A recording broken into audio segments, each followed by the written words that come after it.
Good evening, everyone. Dr. Surya from Jain Vascular, GOS.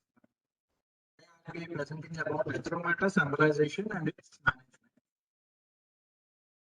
So my scheme of presentation will be introduction, pathogenesis, risk factors, clinical features, diagnosis, differential diagnosis, treatment.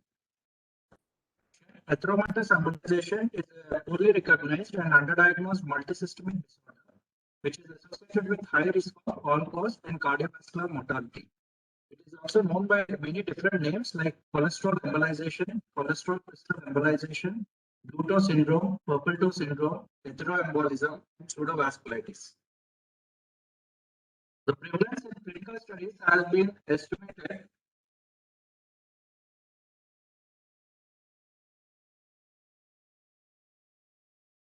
between 2% in older patients with more severe atherosclerosis, 1 to 4%. In older patients with more severe atherosclerosis, the incidence is much higher. That is found to be around 8.6 to 12.3%, according to one study by Mayo, published in American Journal of Medicine. Panam is the one who first published the description of erythroembolism. In 1945, Florey accurately described the syndrome and found that the risk of erythroembolism is directly related to the severity of aortic atherosclerosis. The effect of erythroembolism after major vascular surgery was first recognized by Thurlbeck et al. In 1957.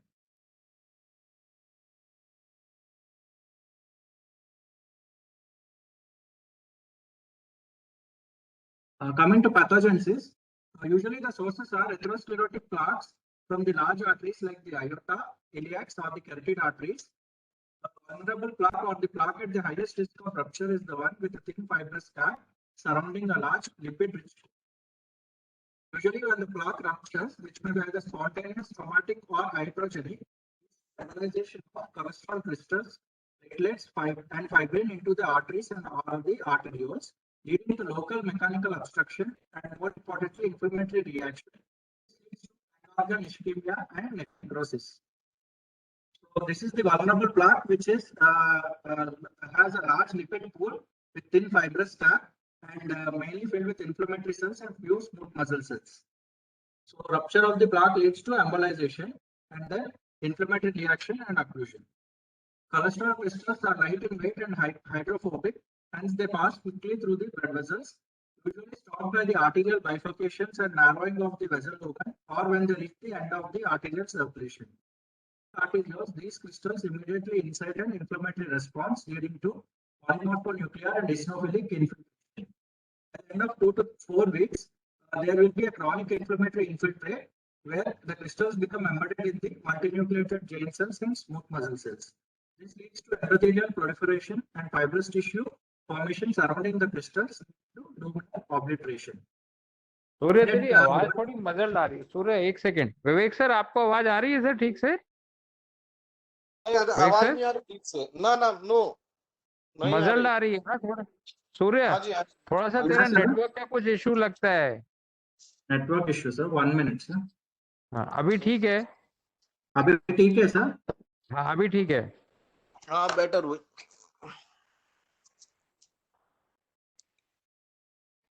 One minute, sir.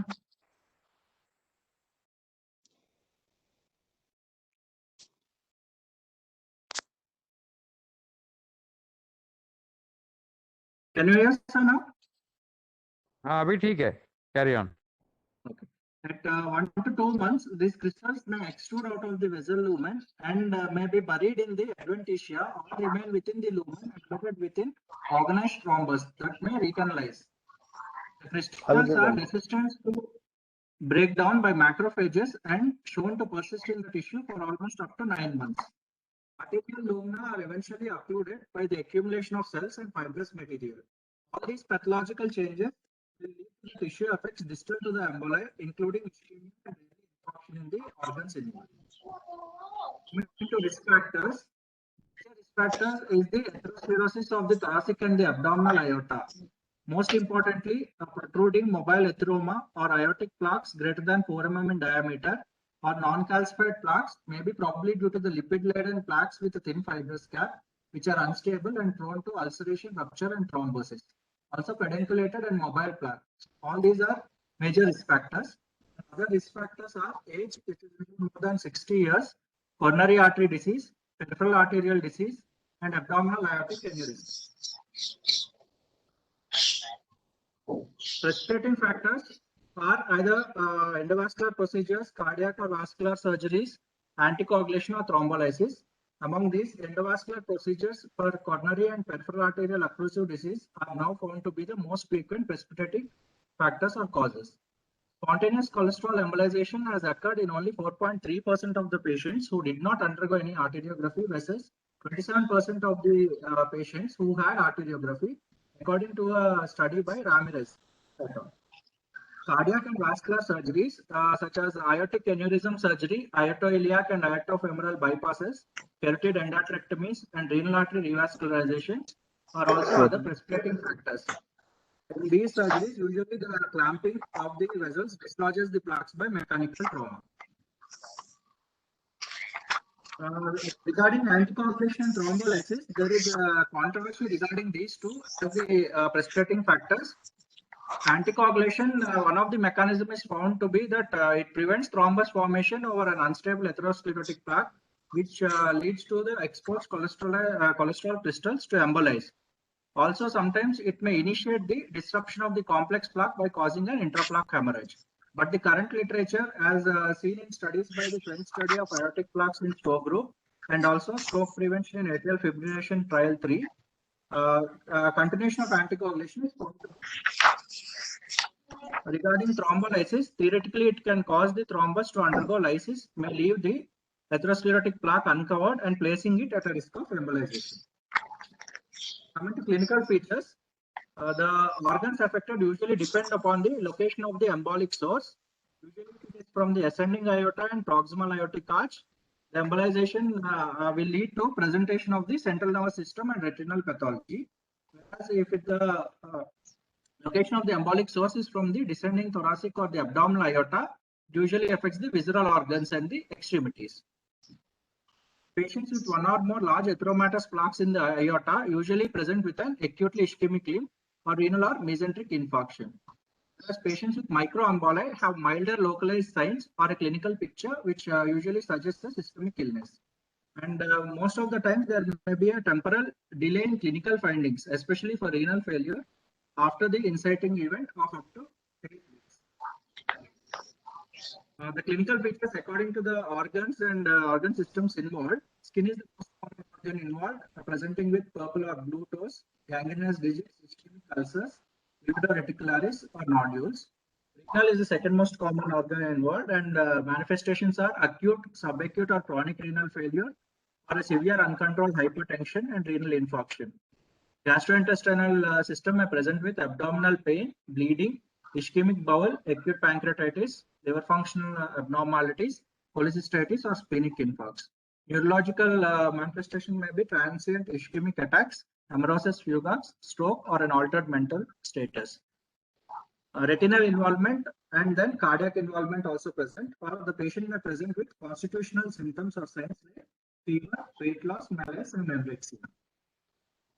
Here we can see the clinical pictures depicting various organs involved like livedo reticularis, then blue toes, dead bowel or ischemia of the bowel, then patient ending up in renal failure, and laboratory investigation showing blood eosinophilia or cholesterol crystals in the vessel biopsy. So coming to individual systems and manifestations, cutaneous manifestations are the most common. Livedo reticularis is nothing but a blue-red mottling or discoloration of the skin, which is in a net-like pattern. It is usually seen on the buttocks, thighs, or legs, evident in upright posture, and it is caused by obstruction of small arteries or capillaries or vessels in the deep dermis. Also present with blue toe syndrome, which is sudden appearance of cool, cyanotic, and painful toes in the presence of palpable distal pulses. It is usually asymmetrical and patchy in distribution, as evident in the picture shown here. Also, other cutaneous manifestations may be splinter hemorrhages, petechiae, purpura, ulcers, and raised nodules due to subepidermal inflammation surrounding the cholesterol crystals. Renal involvement significantly underdiagnosed because of the delayed presentation. Usually the pathology is occlusion of medium-sized arterioles and glomerular capillaries by the cholesterol emboli, leading to mechanical obstruction, ischemia, and inflammatory infiltration. This in turn leads to thickening and fibrosis of the arterioles, leading to glomerular sclerosis, tubular atrophy, and interstitial fibrosis. The presentation may be acute, subacute, or chronic. Acute presentation, there will be marked renal impairment. In subacute, which is the most frequent type, may be insidious in onset, and the renal impairment may be occurring a few weeks after the inciting event. It will worsen over weeks to months. Chronic presentation, they are present with a stable renal impairment, usually in asymptomatic patients, and clinical features are similar to those of ischemic neuropathy and nephrosclerosis. Severe and poorly controlled hypertension due to ischemic atrophy of the renal parenchyma and activation of the renin-angiotensin-aldosterone system may be responsible for this uncontrolled hypertension. These patients will continue to have either advanced chronic renal insufficiency or progress to end-stage renal disease requiring dialytic support. Gastrointestinal system is the most common system involved. Usually the sites are most commonly the colon, as in 42% of the cases, followed by small bowel, stomach, very rarely pancreas, liver, gallbladder, and spleen. Most common manifestations are abdominal pain, diarrhea, or GI bleeding. Abdominal pain may be due to bowel ischemia with or without infarction, or because of repeated attacks leading to healing by fibrosis, stricture of the bowel, and causing bowel obstruction. Diarrhea may be due to multiple mechanisms, including mucosal inflammation, accumulation of luminal blood, and malabsorption. GI bleeding is due to superficial mucosal ulcerations, erosions, and microinfarcts. Mucosal punch biopsies, usually demonstrating the typical appearance of cholesterol crystals, confirms the diagnosis. Patients with GI involvement, the prognosis is poor and overall death rate is very high. Cerebral involvement may manifest as transient ischemic attacks, stroke, altered mental status, headache, dizziness, or organic brain syndrome. Usually leads to diffuse brain injury, clinically represented by confusion and memory loss rather than focal neurological signs and symptoms. Encephalopathy was the predominant finding on neurological examination. It may be most likely due to the diffuse and bihemispherical nature of cholesterol embolization. Radiological studies show small multiple ischemic lesions or border zone infarcts. Renal involvement usually will be presented as visual disturbances or a variable degree of blindness caused by central or branch retinal artery occlusions. Ophthalmoscopic examination will reveal yellow, highly refractile plaques, usually seen at arterial bifurcations, known as the Hollenhorst plaques. These plaques do not necessarily confirm the acute clinical picture because they may represent a prior embolization attack and are found to persist for more than a year. The picture here with an arrow showing the Hollenhorst plaques on ophthalmoscopic examination. Coming to diagnosis, usually the symptoms and signs are non-specific and very diverse, hence it is referred to as the great masquerader. So high index of suspicion is always needed. Diagnosis often to be made on clinical grounds alone without histological evaluation in a patient who presents with a precipitating event, acute or subacute renal failure, or difficult to control hypertension, and there is evidence of peripheral embolization. Laboratory data usually reflects the specific organ injury, and there are no specific laboratory tests that are diagnostic of erythromatous embolization. Eosinophilia is most commonly found in about 80% of the cases, which is usually transient and induced by the secreted interleukin-5 due to an activated T cells related to generation of complement 5. Markers of inflammation, including C-reactive protein, fibrinogen, and erythrocyte sedimentation rate, have also been elevated. Mild proteinuria, microhematuria, and hyaline or granular CAS are the most common urinary findings. Eosinophiluria may also be present when the urine sediment is cancer state. Imaging modalities, usually these are mainly to confirm the diagnosis. If a marked irregular or shaggy aorta is demonstrated, modalities used are CT angiogram, MR angiography, or transesophageal echo. Here we can see a CT angiogram image showing extensive calcifications in the aorta and the iliac arteries. This is the transesophageal echocardiogram demonstrating large erythema in the aortic arch in above picture, whereas the below picture in the descending thoracic aorta. Histological findings, definitive diagnosis is usually by biopsy. The highest yield is of the biopsy of the skin in patients exhibiting liver reticularis or in the affected organs like amputated extremity or kidney or GI tract. The cholesterol crystals usually dissolve in paraffin fixed sections, biconvex and needle shaped or cholesterol clefts within the arterioles, as seen in the picture side towards the side. There will be a cleft-like defects after the cholesterol crystals are dissolved. Frozen or wet formalin fixed sections reveal doubly refractory cholesterol crystals, and with the Schultz histochemical staining, these crystals will stain. Differential diagnosis, diseases that should be considered in the differential diagnosis of cholesterol embolization. These are contrast nephropathy, acute tubular necrosis from ischemic injury, necrotizing vasculitis, leukocytoclastic vasculitis, thrombotic thrombocytopenic purpura, antiphospholipid antibody syndrome, multiple myeloma, also thromboembolism from the heart or aneurysms, and cardiac source of emboli like atrial myxoma, non-bacterial thrombotic endocarditis, and infective endocarditis. Main differential points between thromboembolism and atheroembolism are shown here. Usually thromboembolism, the composition is fragmented pieces of a thrombus, whereas here it is cholesterol crystal emboli. Origin is usually from the lipid core of arterial plaque, which are relatively smaller in size, and repetitive waves or showers of emboli occlude the smaller arterioles, and presentation may be often bilateral, whereas it is unilateral in thromboembolism. Typical clinical manifestations are single or multiple organ dysfunction with systemic inflammatory response. Treatment of thromboembolism is usually thrombolysis or embolectomy, whereas here majority of the times it is supportive care. Coming to long-term management, atheroembolic disease usually requires risk factor modification.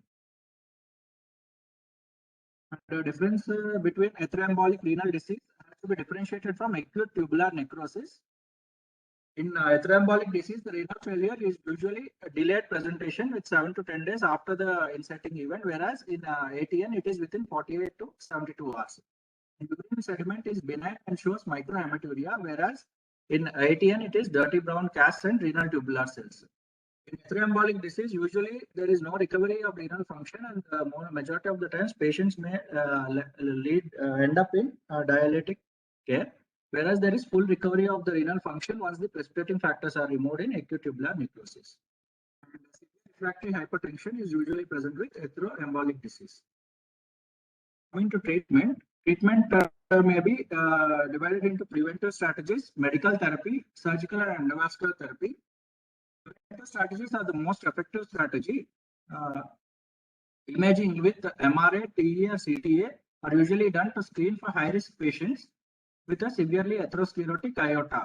In these patients, an alternative surgical approaches rather than endovascular approaches should be considered to minimize the aortic manipulation. Utilization of long guidewires for exchanges and using the brachial or radial axis may also minimize embolization. Distal protection, embolic protection devices should be used as shown here in the renal artery stenting to less deterioration of renal function. Medical therapy. Atheromatous embolization has occurred. Therapy is mostly supportive.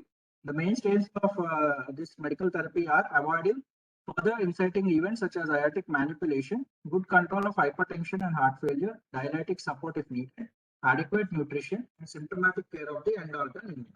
Treatment goals are risk factor modification to prevent myocardial infarction, stroke, and progression of the atherosclerotic disease. All patients should receive optimal risk factor modification with an antiplatelet agent like aspirin, clopidogrel, or both, a statin, and an angiotensin converting enzyme inhibitor or angiotensin receptor blocking agent. Corticosteroids, these are not routinely used as several studies have shown they are not much effective, especially in the long term, only recommended in patients with multi-systemic atheroembolic disease. These are usually the beneficial effects are due to the anti-inflammatory effects. Statins, they benefit in the treatment of levodopa reticularis and atheroembolic renal disease. They lower the LDL levels, may stabilize atherosclerotic plaques, and they have the pleiotropic anti-inflammatory effects. Iloprost, which is a synthetic analog of PGI2, is also used sometimes as a potential vasodilator, which and also inhibits the platelet aggregation as cytoprotective properties. Colchicine, in some studies, is shown to be useful. It will inhibit the chemotaxis and phagocytosis of polymorphonuclear lymphocytes. Also blocks auto-inflammatory pathways, including NLRP3, which is usually seen in macrophages and triggers an immune response, and interleukin-1. Recently, it has been reported to reduce the risk of cardiovascular events. LDL apheresis, with or without steroid use, may improve the blood viscosity by removing large molecular weight substances, and decreasing the total and oxidized LDL may be effective in improving skin manifestations. Cholesterol embolization syndrome, we recently discovered that its inflammatory nature and implications of NLRP3 interleukin-1 pathways have been postulated in the pathogenesis. So these pathways are also important in atherosclerosis, and interleukin-1 antagonists like canakinumab have also been investigated in atherosclerotic patients with very promising results. Statins, mainly because of their pleiotropic effects and plaque stabilization effects, are very useful. They have other effects also, like antithrombotic, anti-inflammatory effects, immunomodulatory effects, antioxidant effects, and cytoprotection, and also endothelial function, improving the endothelial function. So there are various approaches towards atherosclerotic plaque stabilization therapy. These approaches may be the metabolic approach, which lowers the LDL, then cell survival approach, protection from the macrophages, and promotion of hepatocytosis and autophagy, anti-inflammatory approach, reduction in the T cell infiltration and migration, then reactive oxygen species approach, decreasing the reduction of reactive oxygen species, extracellular matrix remodeling, and neovascularization. Coming to surgical and endovascular therapy, it is a viable option when a source of cholesterol emboli can be identified and the source is surgically or endovascularly accessible. Surgical approaches are perceived to be safer than endovascular approaches. The goal is to eliminate the embolic source, and arterial reconstruction of any hemodynamically significant proximal occlusive disease should be done. Usually not routinely recommended for asymptomatic patients. Surgical elimination of the presumed source of cholesterol embolization should be reserved for patients with lower limb ischemia and also when an infrarenal source of embolization is. The surgical approaches are aortic thromboendarterectomy or resection of the segment with a graft replacement. Endarterectomy should be restricted to highly selected patients who have multiple and documented embolic events with a low operative risk despite optimal medical treatment. Performing aortic arch endarterectomy or aortic resection along with the planned cardiac procedures is usually seen in few centers if a severe atheromatous disease is discovered. Patients who are too weak for major surgical interventions have been advised for ligation of the external iliac arteries or the common femoral arteries followed by a extranatomic bypass like axillobifemoral bypass.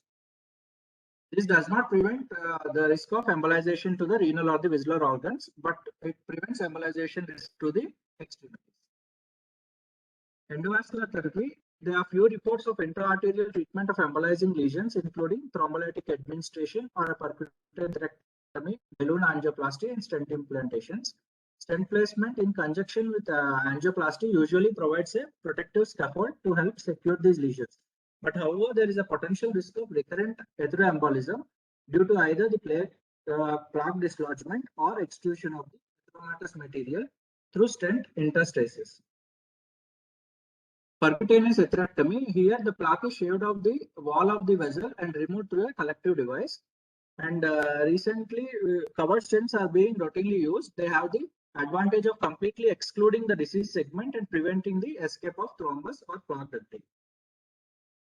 An off-label use of distal embolic protection devices have been found to protect the outflow arteries during peripheral interventions. Few of the devices are shown here, like spider device, filter wire device, Acunet, AngioGuard. Then pain relief, this is an integral part of the treatment. It is a critical aspect of management as pain is generally severe and disproportionate to the extent of the tissue involved. sympathectomy can sometimes be helpful. Recently, lumbar sympathetic block or laparoscopic techniques of sympathectomy has been evolved. Spinal cord stimulation found to provide rapid and effective pain control and improvement in peripheral microcirculation manifested by rapid resolution of the necrotic lesions within 4 to 6 weeks. To summarize, arterioembolism is a multi-system disease complicating advanced atherosclerosis. Clinical presentation varies from subtle to catastrophic manifestations. It is still often underdiagnosed and requires a high clinical suspicion to diagnose it. The treatment is mainly supportive and risk factor modification to prevent further insults. Removal of the embolic sources is sometimes possible with surgical or endovascular interventions. In general, prognosis is poor and most likely related to the severe and diffuse atherosclerosis. Patients with symptoms limited to an extremity tend to have better prognosis compared to patients with evidence of visceral and renal involvement.